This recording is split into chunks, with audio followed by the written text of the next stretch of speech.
Buenas tardes, queridas hermanas. Bueno, el día de hoy estaremos tocando la lección 23 que se titula El que no tiene el Espíritu de Cristo no es de él. En la clase anterior estuvimos viendo sobre el favor de Dios a través de la obra del Espíritu Santo en la vida de cada creyente. Quisiera darle las gracias por los testimonios enviados y porque a través de ellos ustedes están transmitiendo su dependencia de la palabra de Dios, del Espíritu Santo en sus vidas. Muchas gracias. Entonces es aquí donde estamos viendo el plan de Dios, ¿no? Y donde Dios mismo declara el fin del dominio que el pecado tenía sobre nosotros. De esta manera nosotros los que vivimos bajo la acción del Espíritu Santo y ya no bajo el dominio de nuestra vida desordenada de pecado, podemos realmente vivir aprobados tal como exige la ley de Dios.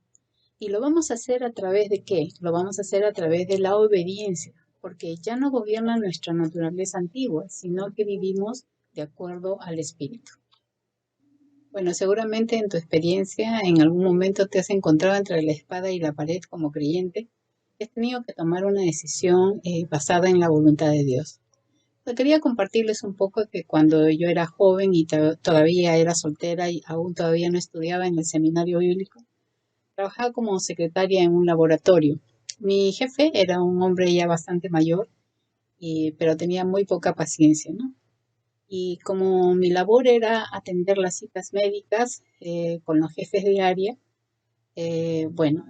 siempre llegaban los doctores y los jefes de áreas los atendían. Pero un día mi jefe me dijo, señorita Romero, dígale al doctor que no estoy, la clásica de mentir, ¿no? Muchas veces en la empresa. Pero yo le respondí que no podía obedecer su petición y alegué que era cristiano, con toda firmeza y convicción. Y mi jefe entonces me dijo, señorita Romero, no me sirve para nada, ¿no? Entonces yo me retiré triste por su respuesta, porque sabía que me iban a echar del trabajo y realmente yo necesitaba este trabajo para poder ayudar a mi familia. Entonces me fui a mi oficina y me arrodillé, pero encima de mi escritorio yo tenía un póster que decía que ninguna tribulación se compara con la gloria venidera que nos espera.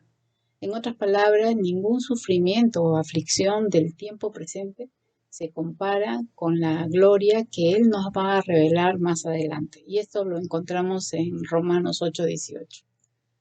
Este texto, que es del mismo corazón de Dios revelado en el momento preciso por el Espíritu Santo, produjo en mi corazón que no me domine ningún resentimiento o enojo.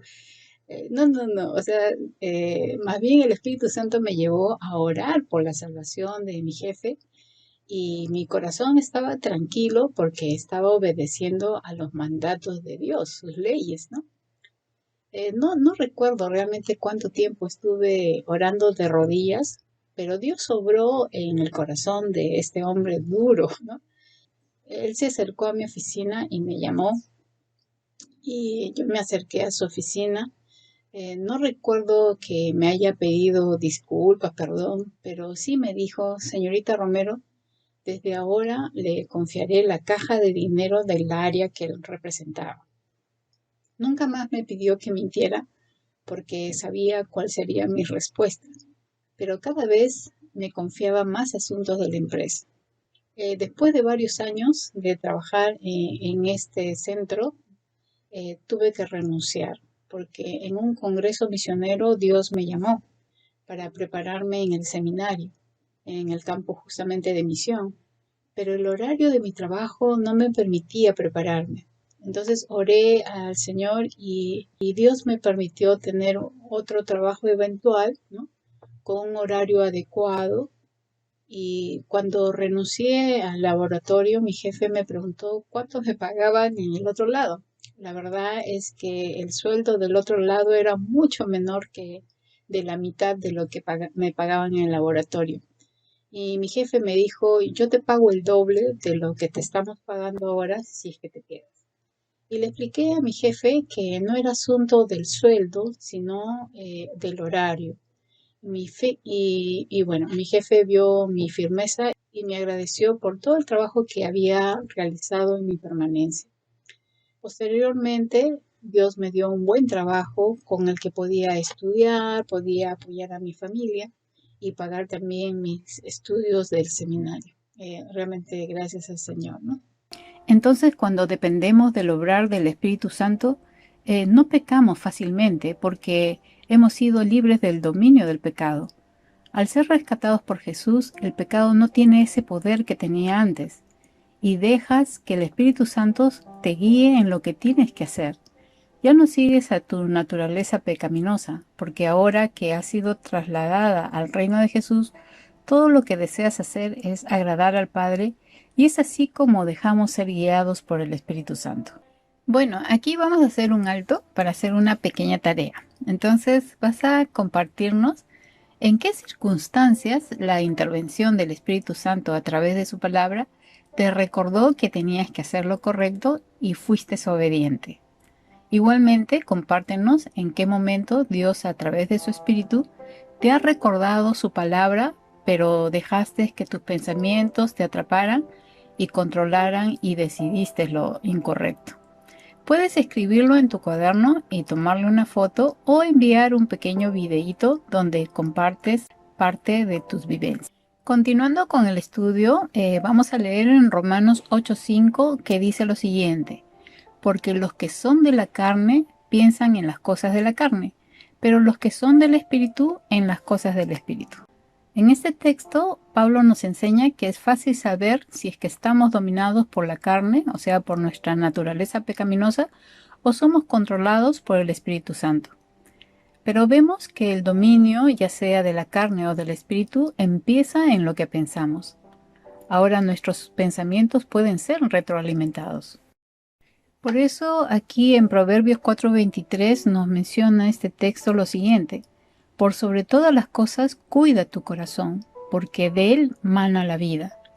Aquí la palabra corazón en este proverbio se está refiriendo a nuestros pensamientos. Lo que este texto nos está queriendo enseñar es que lo que pensamos es lo que realmente determina nuestra vida, porque los pensamientos nos llevan a nuestras acciones y a veces podemos tener una forma de pensar que no lo expresamos, no lo llegamos a decir o simplemente no lo demostramos, pero en nuestro corazón ya estamos pecando. El Señor mismo nos da un ejemplo en cuanto a nuestros pensamientos que nos pueden hacer pecar. En Mateo 5:28 dice: pero yo os digo que cualquiera que mira a una mujer para codiciarla, ya adulteró con ella en su corazón. En la versión Palabra de Dios para Todos dice lo siguiente: pero ahora yo te digo que si alguno mira a una mujer con el deseo de tener relaciones sexuales con ella, en su mente ya ha cometido pecado con ella. Este pensamiento que tiene esta persona no la ha llevado a cabo físicamente, pero al tenerlo en su pensamiento, delante de Dios, ya es un adúltero y esto es pecado delante de él. Entonces lo que nos está enseñando este texto es que muchas veces nuestros pensamientos pueden ser retroalimentados por nuestra propia carne, ya sea por lo que vemos, por lo que escuchamos. A veces inclusive podemos pensar mal de una persona por una decisión que haya tomado que fue equivocada y pensamos mal y lo enjuiciamos en nuestra mente, pero no se lo llegamos a decir y esto nos hace personas hipócritas, ¿no?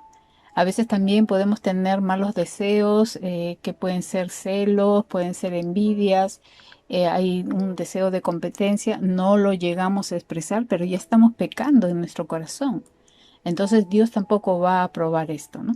Veamos el ejemplo bíblico a través de la vida de Caín. Esto lo encontramos en Génesis 4:5-7. Dice: cuando Caín presentó su ofrenda, sabemos por las escrituras que no fue de agrado para Dios.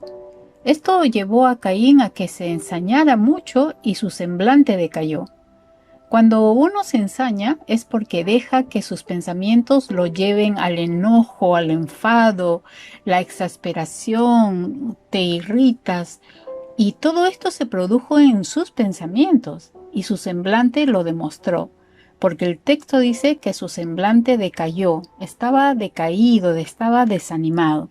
Si vemos, Caín no lo expresó, pero sus pensamientos lo llevaron a sentirse rechazado por Dios y luego a ensañarse contra su hermano, quien sí había sido de agrado a Dios por la ofrenda que presentó. El pensamiento de Caín primero fue contra Dios. Al sentirse rechazado, se desanimó y también se ensañó contra su hermano. Pero no lo dijo, solo lo sintió, lo pensó y lo reflejó en su rostro. Pero Dios, quien ve y conoce el pensamiento del hombre, trata con Caín y lo confronta con lo que está pensando y con la reacción que está teniendo. Dios sabe que sus pensamientos son peligrosos y le da una oportunidad de recapacitar, diciéndole lo siguiente. Este tipo de pregunta me impacta porque Dios intenta hacerle razonar. La intención de Dios es que Caín piense diferente y que se dé cuenta que la ofrenda que había presentado y la actitud que tenía para con Dios y para con su hermano era la incorrecta. Ahora, Dios lo confronta con preguntas para que se dé cuenta, y en Génesis 4:6 le dice, entonces Jehová dijo a Caín, ¿por qué te has ensañado y por qué ha decaído tu semblante? Si bien hicieres, no serás enaltecido, y si no hicieres bien, el pecado está a la puerta, con todo esto a ti será su deseo y te enseñorearás de él. Con esta pregunta Dios le está mostrando a Caín que no había razón para que se enoje y se desanime, porque en primer lugar fueron sus acciones quienes lo llevaron a este resultado. ¿Quién trajo la ofrenda equivocada? Fue Caín. ¿De quién fue la decisión de traer esta ofrenda? De Caín. ¿Quién era el responsable de este error? Caín. ¿Está bien que se enojara y se desanimara si la decisión fue de él? Claro que no. La segunda parte de las preguntas es para que cambie su forma de pensar y sus actitudes, porque su estado de vida no era la correcta, y Dios le aconseja y lo confronta, y le dice, ¿acaso si haces bien no serás alabado? Con esta pregunta, Dios le estaba dando la oportunidad que Caín pueda recapacitar y pueda enmendar el error cometido. Caín tuvo la ocasión de poder arrepentirse y hacer lo correcto delante de Dios. Él hubiese podido ir y traer la ofrenda que a Dios le agradaba, pero simplemente no lo hizo. Sus pensamientos lo controlaron hasta el punto de matar a su hermano menor.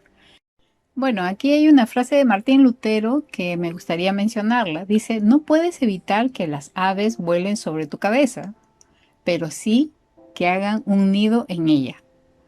Entonces lo que tenemos que entender es que cuando echan raíz en nuestra vida es mucho más difícil poderlo sacar. Por ejemplo, a veces sucede en la vida cotidiana que sin haberlo provocado ves una noticia que te molesta, te indigna, pero lo que tú debes de evitar es que tus pensamientos giren en torno a lo que has visto o has escuchado, porque en una reacción carnal uno va a criticar, va a quejarse, va a burlarse, etcétera. Entonces tenemos que cuidar de que estos pensamientos no hagan nido en nuestro corazón. Volvamos a leer Romanos 8:5. Dice, porque los que son de la carne, ahí está la característica, piensan en qué? En las cosas de la carne, ¿no? Es la evidencia de que uno está en la carne. Pero los que son del Espíritu, ¿en qué van a pensar? En las cosas del Espíritu.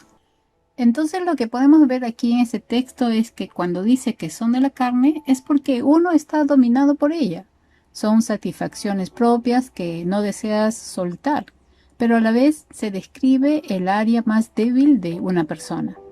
En otras palabras, tu vida gira en torno a tus propios intereses y deseos y dejas a Dios fuera de tus intereses.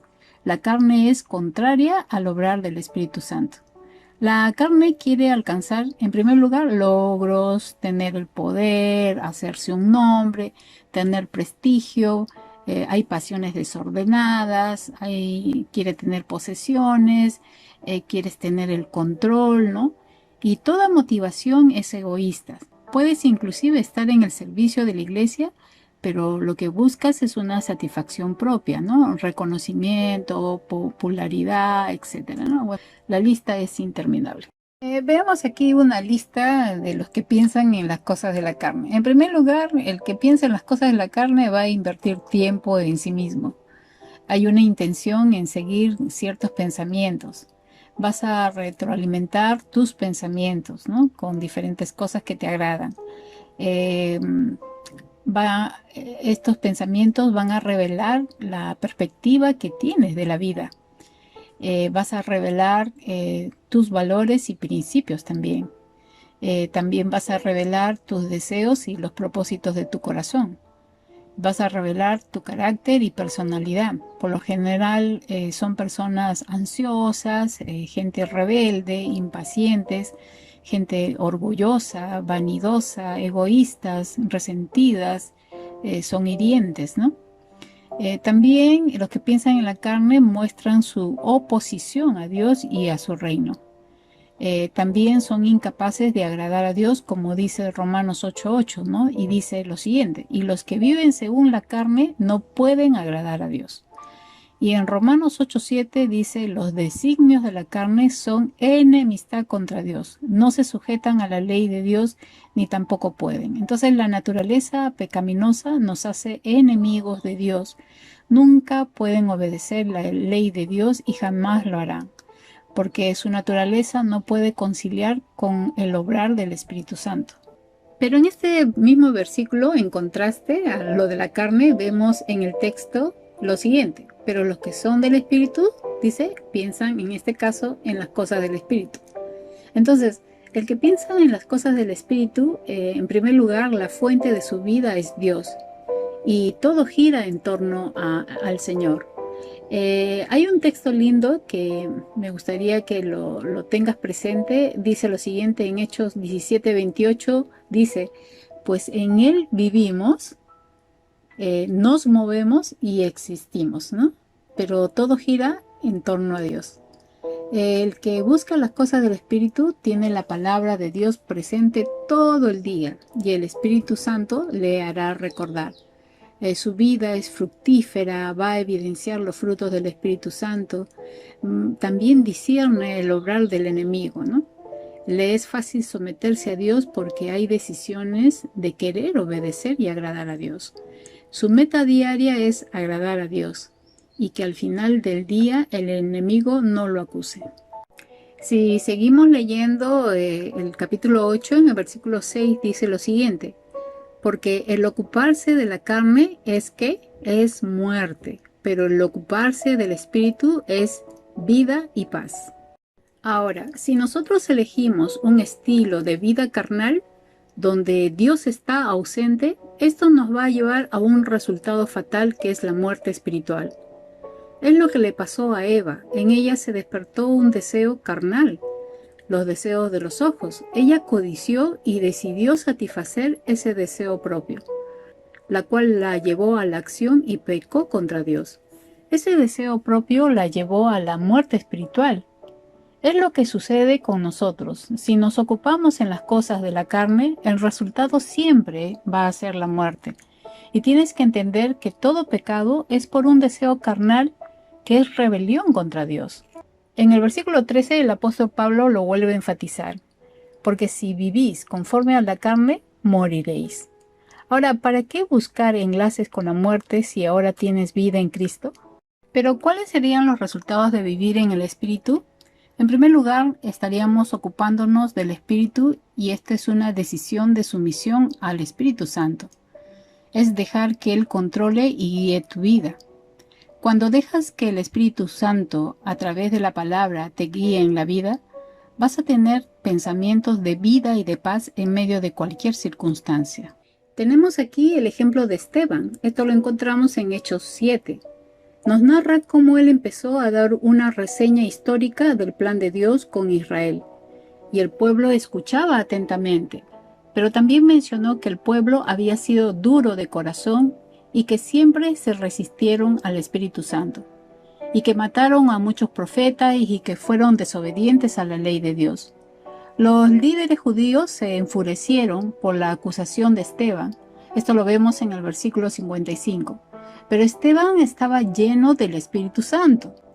Fijó la mirada en el cielo y vio la gloria de Dios, y vio a Jesús de pie a la diestra de Dios, y expresó con palabras lo que veía. Esteban tenía ¿qué cosa? Vida y paz, según lo que hemos leído. Mientras los líderes religiosos se taparon los oídos y empezaron a gritar, se lanzaron sobre Esteban, lo arrastraron fuera de la ciudad, lo apedrearon, y Esteban, con la verdadera vida espiritual y en paz, dijo: Señor Jesús, recibe mi espíritu, y cayó de rodillas y dijo: Señor, no le tomes en cuenta este pecado. Dicho esto, murió. Esteban tenía la vida en Cristo y murió en paz. Pero el párrafo nos dice que estaba lleno del Espíritu Santo. Con este ejemplo vivido, entendemos que ocuparnos en el Espíritu nos trae vida y paz. Si aún luchas con circunstancias y hay reacciones carnales, es porque no estás ocupándote del Espíritu. Ahora, si seguimos leyendo, en Romanos 8:9 nos dice: Mas vosotros no vivís según la carne, sino según el Espíritu, si es que el Espíritu mora en vosotros. Y si alguno no tiene el Espíritu de Cristo, no es de él. Ahora, si el Espíritu Santo vive en nosotros, es porque primeramente hemos nacido de nuevo a través de la salvación de Jesucristo. Pablo le menciona a la iglesia de Éfeso algo muy lindo. Vamos a leer en Efesios 4:23, le dice: dejen que el Espíritu les renueve, ¿qué? Los pensamientos y las actitudes. Entonces, el Espíritu Santo va a transformar realmente nuestras vidas. Pónganse la nueva naturaleza, creado para ser a la semejanza de Dios, quien es verdaderamente justo y santo. Entonces, ¿qué va a suceder cuando el Espíritu Santo está obrando en nuestros pensamientos y en nuestra vida? Va a evidenciarse una vida transformada. Fácilmente también nosotros vamos a poder entender la dirección del Espíritu Santo porque mora en nosotros. Y rápidamente el Espíritu Santo nos va a redarguir y nos va a señalar cuando hacemos algo incorrecto y nos va a convencer de pecado. El Espíritu Santo nos va a dar entendimiento, va a iluminar nuestra mente para poder entender quiénes somos delante de Dios. Nos va a inspirar para entender la profundidad de la palabra del Señor y seguir así adelante, ¿no? En nuestra vida. Entonces, lo que podemos entender aquí es que debemos depender del Espíritu Santo que mora ya en nosotros. Ha sido la promesa del Señor para nuestras vidas. Bien, entonces, como tareita, en primer lugar vas a aprender y explicar qué significa para ti Romanos 8:9.